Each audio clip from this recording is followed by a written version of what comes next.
Hello, hello, hi, hello, yella, it is me, it is I, Small Town Didi, I am back. We're getting into a little bit of YouTube drama today. The kids dropped new content on the drama, a YouTube television show that they titled I YouTubed in. That shit is cute. We have a couple of, not a couple, more than like 6 cast members. I'm only familiar with one, Naledi, and the drama involves her. She didn't get to stay for the entire trip, so she did a video on her channel to tell us why. So I'll be talking about things that happened on the show and also what she had to say in response to the edit that she got, or what we got to see rather. Right? They can't edit what you don't give them, they say. So what she gave them to edit. The kids, let's give some context. The house. It's a Big Brother kind of setup. Content creators, YouTube in particular, YouTubers come into the house. Some are somewhat familiar with each other. Kamu and Salome, who is my crush. I keep getting on you and burping, guys. I just ate. I'm sorry.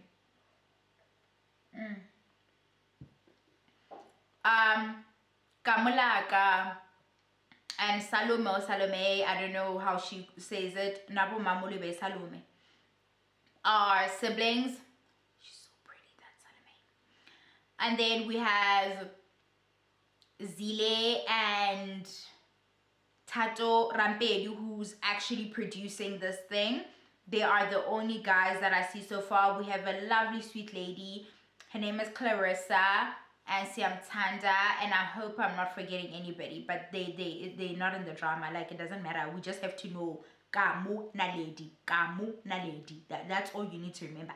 Oh, and Tato in the mix. Yeah, but so what happens is, guys, it was so random. They get to playing games and stuff. They play Never Have I Ever, and there are rules. Obviously, there are penalties. If you have, you take a sip. If somebody says Never Have I Ever and you take a sip, and maybe you tell the story of when it is that you did whatever it is that the other person said. Salome says she never sucked a little D. Like, I'm like, Salome, girl, you are getting, guys. Salma is getting away with not doing this thing. She's never sucked dick, but that has nothing to do with it. It stayed with me. I'm sorry. That doesn't matter. At some point, Naledi is friends with Tato, or she thought they were, right? Prior to all of this, he's done another dating kind of show that she went on and whatever, and she got a bad edit over there, but she let that slide because she's like, you know what, it's whatever, that's my mate, he wouldn't do that to me. Or so she thought.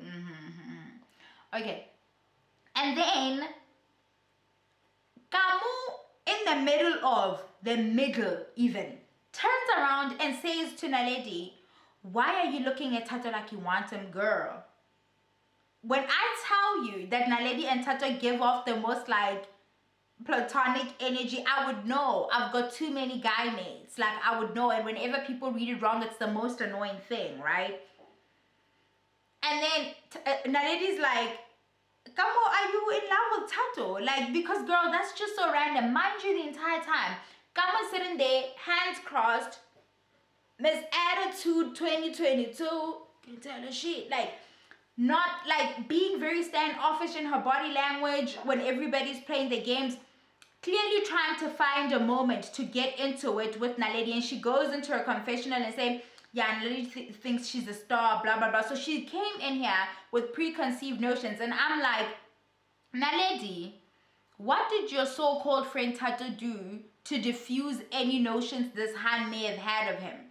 Because Naledi, in her video on her personal channel, says that there was a vibe and everybody in the house could feel it, right? And Kam was always with the guys and trying to be all out like one of the boys, like just trying to be in it the whole time. So it got to be a little weird. It was giving off, what is going, I mean, you guys say you're friends, Kamo and Tato, but something is the matter there, right?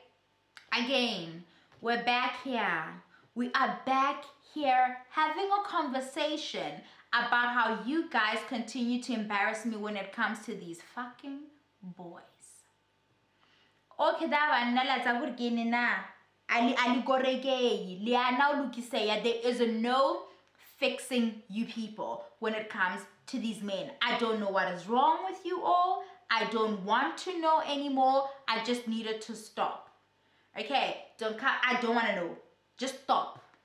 She turns around, she says this. So anyway, my conversation now comes to the edit that Barkeman Naledi keeps getting when she works with her so-called friend Tato. I can tell in her video that she's hurt, she's disappointed. At this point, Gamo has fell off as a non-motherfucking factor, girl. Whatever, girl.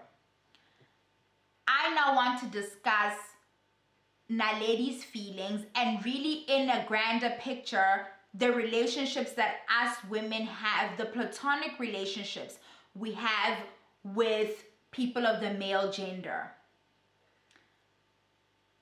We need to have this conversation. Didi, I've got a reasonable number of male friends, right? And I cannot tell you the flack I receive every time they get into a relationship with a new hun.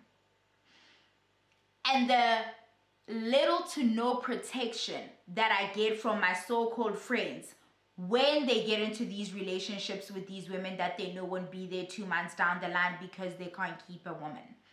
It's always them, right? But when the woman comes into the picture, she thinks you're the problem, right? Like, oh, you just want to, girl, I've been here all along. If that's what I wanted to do, I would have been on it and done a full split already. Like, I would have been slurping. Like, if that's what, clearly, that's my shit. Like, if that's what I wanted to do. But, like, I'm not up on there. So, when you guys, let's have that call. When you guys enter situations where you, like, this person is awfully close to this female person and he says they're just friends and this makes me uncomfortable. Like, you really think you're just, like, I need the logic. I've gotten into the habit of protecting myself. Whenever my friends, my male friends get into romantic relationships with new women, I just distance myself. I'm not coming around you all because honestly, it's gonna be what? 2 months? Max. 2 months. I don't know. What is it? When July. So if they start now, when I plan my social calendar for September, I start putting him back in because I know it's going to be over. And it's going to have nothing to do with me. So I distance myself because I realize that when you continue as normal, he does nothing to protect you, and that's typical of men. But when you're friends with a guy, you experience a little bit of denial about how little a man will actually protect you. It's like being a side chick. Like, if you think the dude that's siding you is gonna protect you, like, not necessarily like stand against his main, but be like, yo, she found. No, he's not even gonna give you a heads up, bitch. Like, it's sink or swim. You understand? Like, we are in denial about the fact that men are socialized to be selfish and not take up for another person. So when you are finding yourself in community in a relationship of, you know, the platonic kind with a male person, you tend to treat it the same way you would your good girlfriend who would protect you, take up for you, consider you. The conditioning of men, they don't have that same, so, and it's terrible. I'm not making excuses for them. I'm saying you need to look out for you.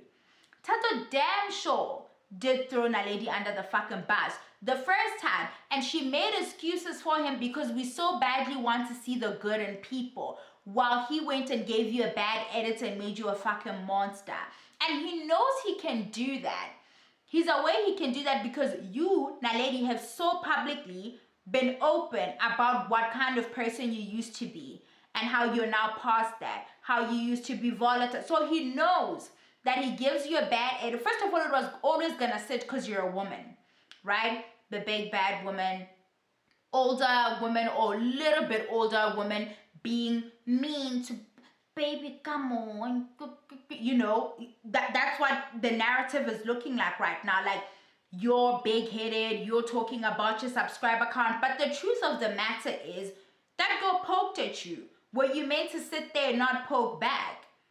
In fact, she wanted a fucking reaction from you. I wouldn't even be surprised if he's egging her on or at least not discouraging her. Because you say, Naledi says that this girl is with these people all the time and that's how it started looking weird. When she's with them and she's saying one bora or this or that, we're assuming that might be happening, right? When she's doing that, do you think Tato is trying to say, now don't talk to my mate like that? Don't do that. Now, girls would do that. If Tato were a girl and Gamu was a new relationship and you, Naledi, she was like about Naledi, like, I don't like Naledi, but a good girlfriend, if Tato were, which he's not, would have been like, don't do that. Like, give my friend a chance. You get... Niggas don't do that. Men don't do that. They just sit there. They sit there and they let it happen because they are afraid of confrontation in any way, shape, or form. This is exactly why people are always like, oh, guys don't fight for too long. Guys don't like arguments. No, men are afraid of confrontation. They don't have the capacity to handle conflict. They don't go through things. They go around things. They sweep things under the rug. Anything but solve it. This is why when they blow up, when a guy friend and very good guy friends, when they finally come at it, it's so fucking explosive because nothing has ever been dealt with and everybody's like, oh no, it's because they don't like drama. They don't even have good quality relationships. A lot of men don't want to have this conversation, but a lot of you can't be vulnerable with each other. So when you're a girl and you're friends with a guy, what do you think he's going to give you? He's only going to give you what he has to give you, which is the bare minimum. He's like, literally, Tato cannot afford to rock the boat with Gamu in your defense, Naledi. And I know you don't want to see it like that, girl, but that's exactly what the fuck happened. And what if he is actually, allegedly, the kids are saying, if he's doing anything other than like friendship shit, like why isn't he giving you, friend, the heads up? Like, yo, like, Fred, that's the sneaky link, you understand? Like, if she has an attitude, this is why. Now you know how to move because friend plugged you. Friend told you. But no, friend didn't do that. Friend didn't do that. Friend just like, hey, Naledi, he closed the road, laid you down, got on the bus and vroom, vroomed, vroomed, vroomed, and acted like that's not what he was doing. Come girl, you don't look good. You do not look good, my darling. It's not good. There is no point in getting into, and hopefully you grow into, this is funny. You might even actually be a younger Naledi. Before she received her growth and realized that she doesn't want to be this like antagonist, energy sucker type of bit, which is what you are. You were sucking the fucking energy out of the room. It was cringe and uncomfortable to watch. And that is not the sum of your character. That was one frame. And I'm not saying that is who you are. I'm actually hoping for a redemption arc for you. That you're going to come out of this a woman who understands that it's really nice to be in community with other women. That taking up for dudes or getting mad or feeling away over a dude and trying to get into it with another girl, not worth it. Never ever worth it. Men are just, I have no idea how many women need to get embarrassed for you guys to get it. That's all I had to say, you all. Thank you all for coming back. Please do like, comment, share, and subscribe. I'm almost getting it right. Mwah.